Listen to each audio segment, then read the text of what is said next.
Assalamualaikum warahmatullahi wabarakatuh. Mari kita awali kegiatan pada hari ini dengan berdoa terlebih dahulu. Berdoa menurut agama dan keyakinan masing-masing. Berdoa mulai. Bismillahirrahmanirrahim. Raditu billahi rabbal wa bil islami dina wa bi muhammadin nabiyya wa rasulah. Rabbi yidni ilma warzuqni fahma. Amin. Amin ya rabbal alamin. Baik, perkenalkan, nama saya Eva Yunita Stianingrum dari kelas 3C PGSD Universitas Muhammadiyah Purworejo. Di sini saya akan menyampaikan tema 9 pada subtema 1, 2, dan 3. Pada subtema 1, kita akan membahas benda tunggal dan benda campuran. Silahkan anak-anak menyimak benda atau gambar benda pada buku tema masing-masing. Di sana ada gambar air, garam, dan gula.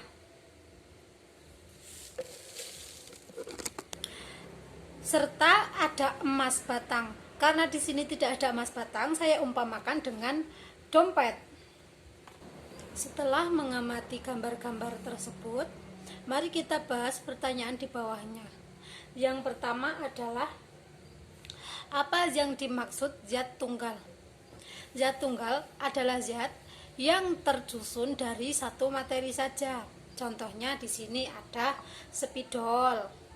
Spidol ini disebut zat tunggal karena memiliki satu materi, yaitu spidol.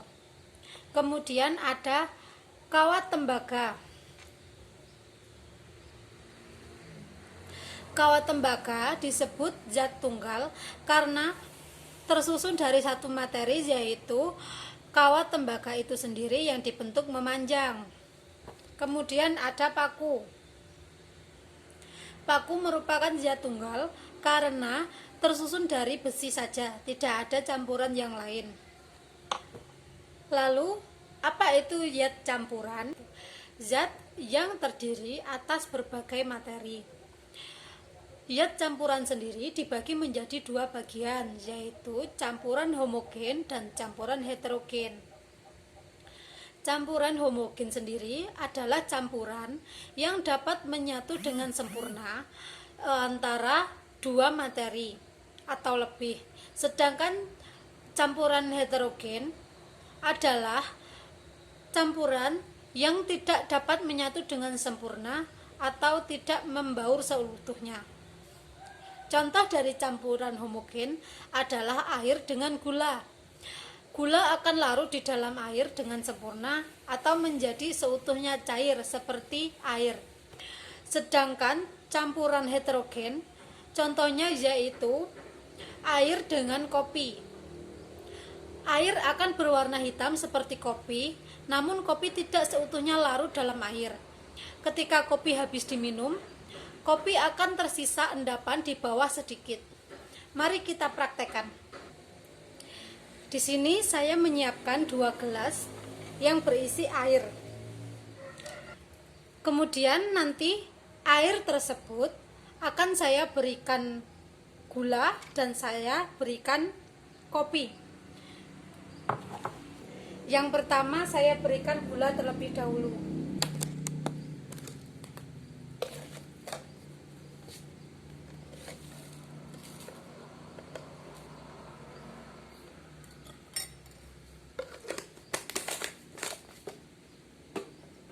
Kita campur, aduk sampai rata. Gula akan larut di dalam air.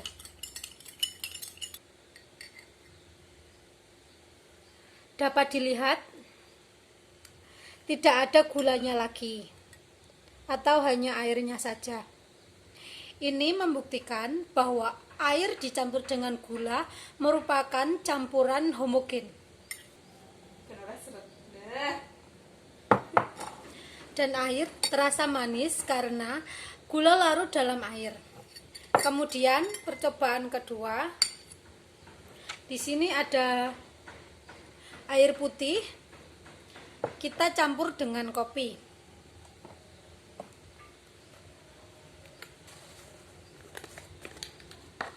Kopi.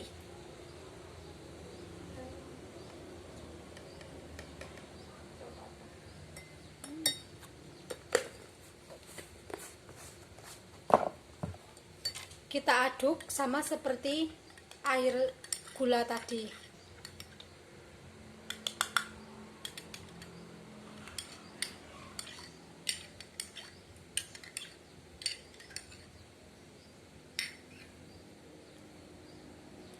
Walaupun air berwarna hitam karena tercampur dengan kopi, kalau di sendok di sini dapat kita amati di bagian pinggir ada butir-butiran kopi yang tidak larut.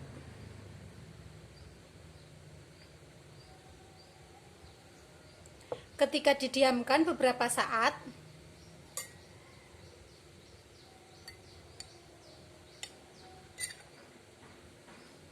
kopi dapat diambil. Berarti ini menunjukkan bahwa kopi larut dalam air namun tidak seutuhnya larut, atau kita biasa menyebutnya campuran heterogen. Mungkin adik-adik di rumah bisa mencobanya di rumah agar tahu bagaimana cara membedakan campuran heterogen dan homogen.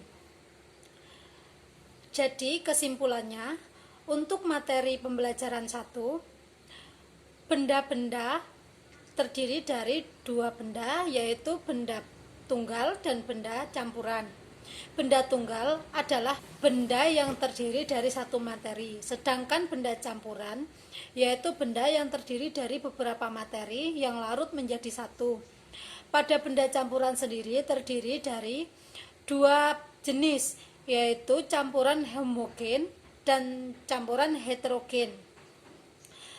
Pada campuran homogen, kedua materi bisa larut secara sempurna, sedangkan untuk campuran heterogen bisa larut namun tidak sempurna atau menyisakan ampas. Selanjutnya kita lanjut pada materi pembelajaran 2. Adik-adik semua dapat mengamati pada pembelajaran 2 terdapat poster iklan susu. Di situ adik-adik bisa mengamati dan membedakan mana yang zat campuran dan zat tunggal. Karena yang dibahas adalah iklan susu, apakah susu merupakan zat campuran atau zat tunggal? Susu merupakan zat campuran. Karena susu dapat dicampur dengan air tanpa menghasilkan endapan atau ampas. Jadi, susu ketika bertemu dengan air akan melarut dengan sempurna. Maka dari itu, susu dengan air merupakan campuran homogen. Dari penjelasan tersebut, adik-adik semua dapat membedakan benda tunggal dan benda campuran. Kemudian masuk dalam pembelajaran 5. Pada pembelajaran 5, adik-adik semua dapat mengingat kembali tentang pelajaran zat tunggal dan zat campuran. Untuk mengingat kembali apa saja zat campuran dan zat tunggal tersebut, zat tunggal adalah zat yang terdiri dari satu materi. Contohnya seperti paku, tembaga, dan spidol. Sedangkan zat campuran adalah zat yang terdiri dari beberapa materi. Seperti contohnya air dengan gula, kopi dengan air, susu dengan air. Di sini saya mengajak adik-adik semua melakukan percobaan. Saya sudah menyediakan gelas, kemudian ada sendok, kemudian ada air, kemudian ada gula, ada minyak goreng sedikit, dan ada pasir dan pewarna merah.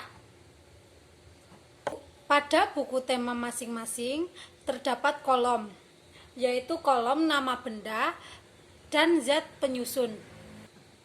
Yang pertama adalah air. Zat penyusun dari air adalah air itu sendiri. Kemudian ketika air dicampur dengan gula, merupakan campuran dari air dan gula, itu dinamakan campuran homogen yang tersusun dari gula dan air. Begitu juga seterusnya, seperti air dengan pasir, kopi dengan air, susu dengan air, dan minyak dengan air.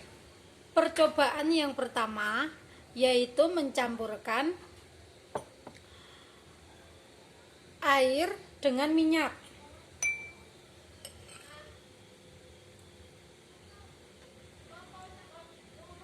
Dapat dilihat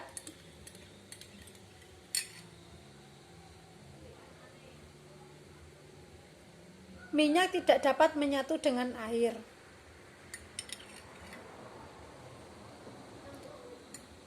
Maka minyak dengan air terdiri dari dua materi tunggal, yaitu air dan minyak. Kemudian air dengan pasir.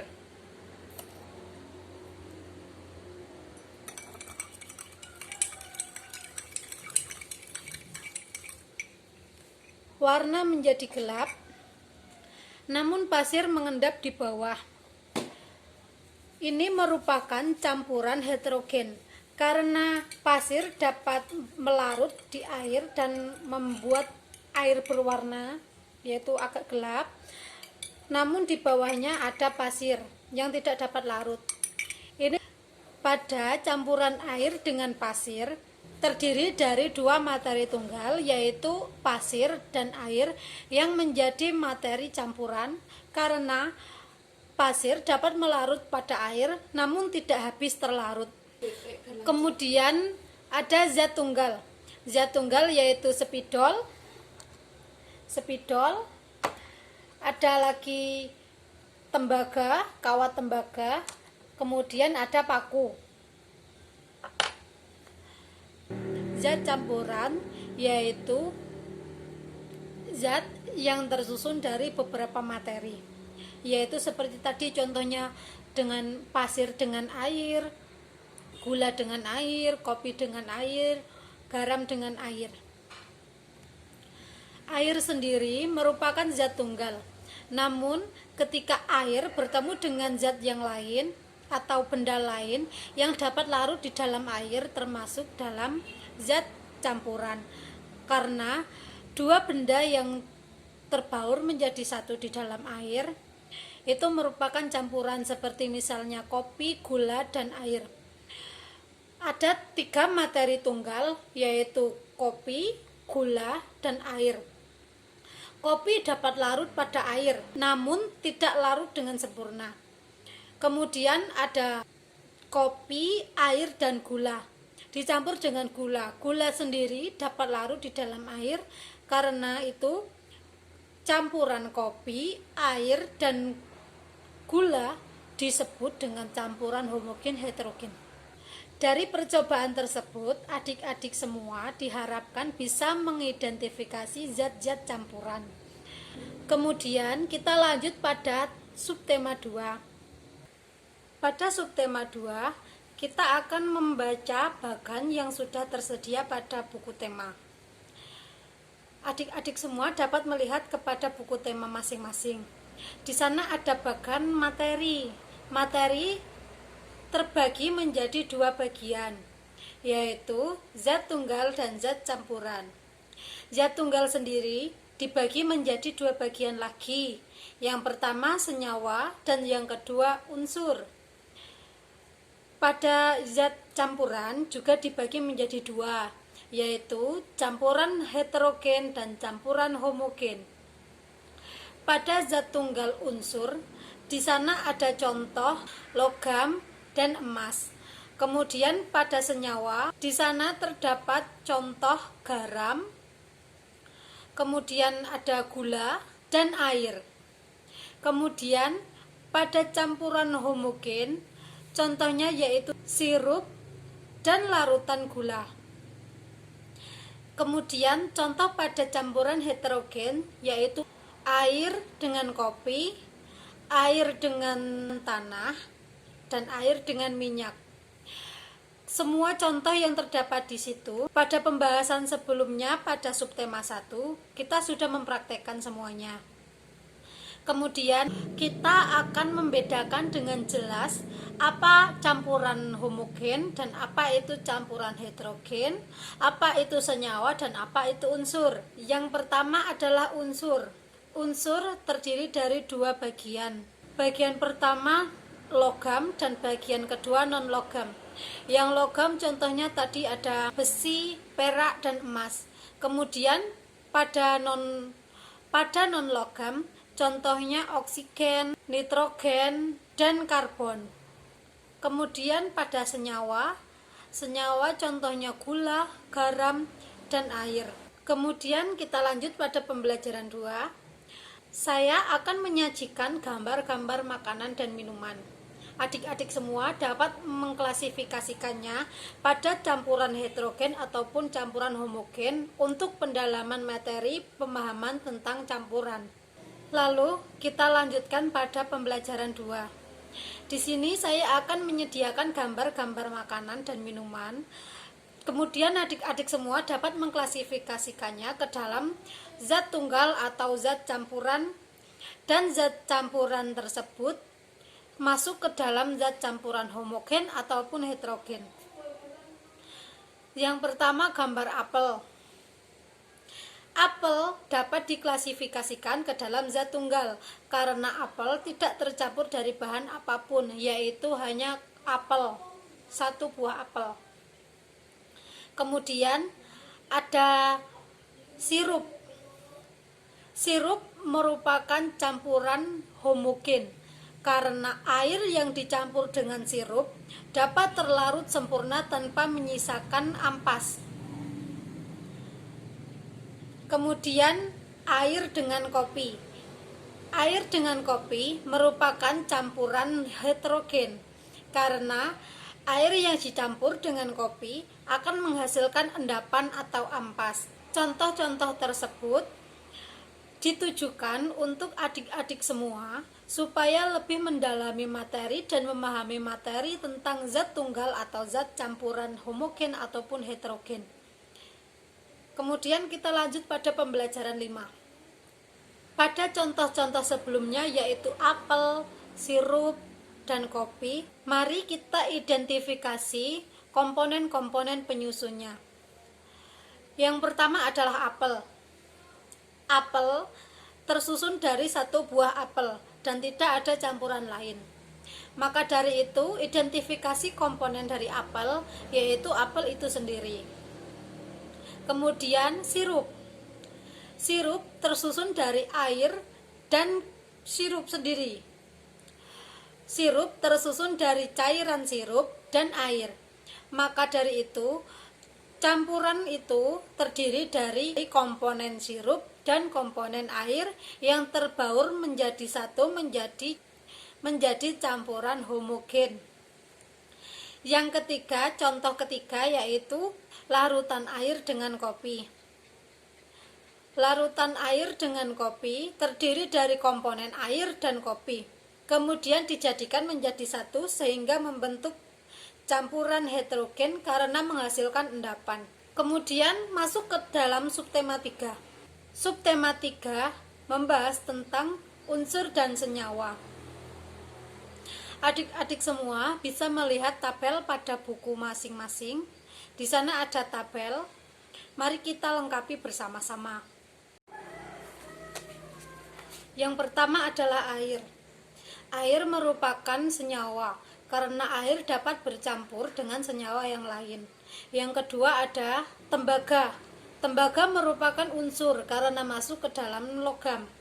Kemudian ada gula. Gula merupakan senyawa karena dapat dicampur dengan air. Air merupakan senyawa atau senyawa yang lain. Kemudian ada perak. Perak merupakan unsur karena perak tidak dapat dicampur dengan unsur-unsur lain. Kemudian ada garam. Garam merupakan senyawa. Kemudian hidrogen. Hidrogen merupakan unsur karena masuk ke dalam non-logam. Kemudian ada besi. Besi merupakan unsur karena sejenis dengan logam. Kemudian asam cuka. Asam cuka merupakan senyawa karena berupa cairan. Dan yang terakhir, oksigen dan emas. Oksigen dan emas termasuk ke dalam unsur. Namun, oksigen masuk ke dalam non logam dan emas merupakan jenis pada logam mulia. Kemudian, apa kegunaan sehari-hari benda-benda tersebut? Kemudian, apa kegunaan sehari-hari unsur dan senyawa tersebut? Pada unsur yang masuk ke dalam logam, yaitu seperti besi, perak, dan tembaga, dapat digunakan untuk paku dan untuk perlengkapan rumah tangga. Kemudian, non logam seperti oksigen, jelas oksigen untuk bernafas. Kemudian ada emas. Emas merupakan logam mulia yang digunakan untuk perhiasan. Kemudian pada senyawa. Fungsi senyawa pada kegiatan sehari-hari yaitu contohnya air dengan gula. Air dengan gula dapat dijadikan untuk minuman. Air dengan garam dapat digunakan untuk memasak dan menambahkan cita rasa. Contoh-contoh unsur dan senyawa yang terdapat di dalam rumah kita. Yang pertama adalah senyawa. Contoh senyawa yang ada di rumah yaitu garam, gula, air cuka, kecap, dan masih banyak lagi. Kemudian untuk unsur logam sendiri ada paku, peniti, ada uang logam, dan sejenisnya. Kemudian contoh yang berikutnya yaitu unsur non logam. Yang pertama ada oksigen, ada nitrogen. Nitrogen biasa digunakan untuk isian balon anak-anak agar bisa terbang atau mengambang. Kemudian kita lanjut ke pembelajaran 2. Pembelajaran 2 lebih menekankan siswa untuk mengingat tentang materi-materi pada subtema 1, yaitu apa yang kamu ingat tentang campuran, apa saja mengenai campuran, dan apa saja contoh-contoh campuran tersebut. Campuran itu sendiri merupakan zat yang tersusun dari beberapa materi. Kemudian adik-adik semua dapat mempelajari lagi campuran homogen dan heterogen. Campuran homogen yaitu campuran yang terlarut sempurna. Kemudian campuran heterogen adalah campuran yang menghasilkan endapan. Kita lanjut pada pembelajaran 5. Pembelajaran 5 adalah mempraktekkan kegunaan campuran tersebut kepada kehidupan sehari-hari.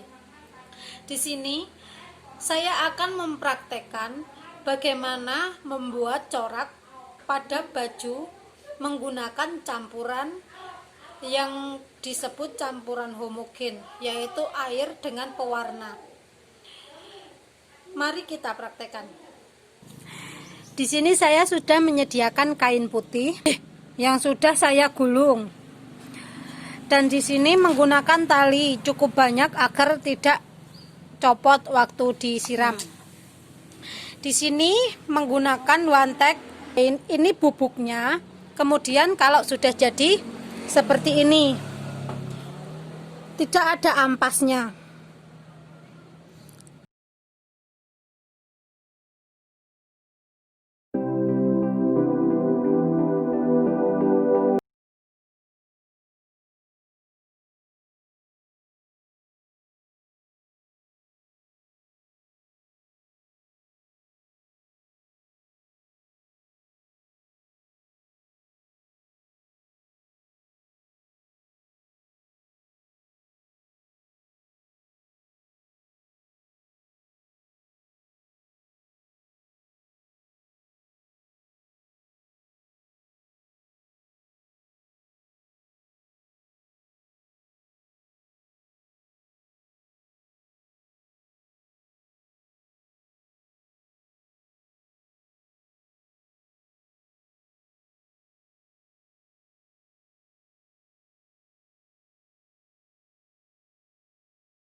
Sekian pembelajaran dari saya pada subtema 1, 2, dan 3. Semoga ilmunya bermanfaat.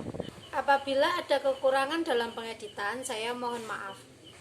Mari kita akhiri dengan berdoa bersama. Bismillahirrahmanirrahim. Subhanakallahumma wa bihamdika asyhadu an la ilaha illa anta astaghfiruka wa atubu ilaik. Terima kasih. Wassalamualaikum warahmatullahi wabarakatuh.